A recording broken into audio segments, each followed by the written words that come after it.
Gerbiami kolegos, taip jau sutampa, kad pirma Seimo rudens sesijos diena tuo pačiu metu yra ir tarptautinė savižudybių prevencijos diena.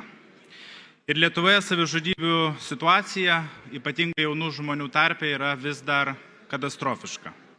18 metais UNICEF'o darytas tyrimas išsivysčiusiose pasaulio valstybėse. Tose valstybėse tarp 15–19 asmenų amžiaus grupėje Lietuvoje nusižudo žmonių jaunų daugiausiai. 21 metais, praėjusiais metais Vilniuje atliktas tyrimas rodo, kad 40% dešimtokų Vilniuje bent kartą yra pagalvoję apie savižudybę. Ir iš tiesų yra sakoma, kad tai, kas mūsų nenužudo, padaro mus stipresnius. Bet palaukit, kartais nužudo. Ir tiesioginė to žodžio prasme.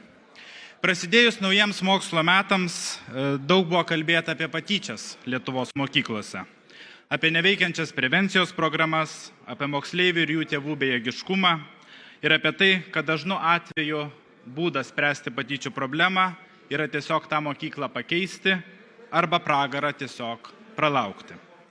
Ir žinot, aš norėčiau, kad šiandien mes padarytume vieną dalyką, kad kiekvienas iš mūsų viešai parašytų įrašą, kurį skaitys jauni žmonės. Apie tai, kad tyčiotis jau yra nebefaina, o apie tuos, iš kurių tyčiojasi, kad jie yra ne vieni. Nes kai aš buvau paauglys, iš kurio tyčiasi, man toks įrašas būtų padėjęs.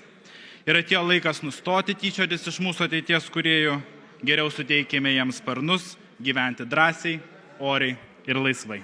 Ačiū.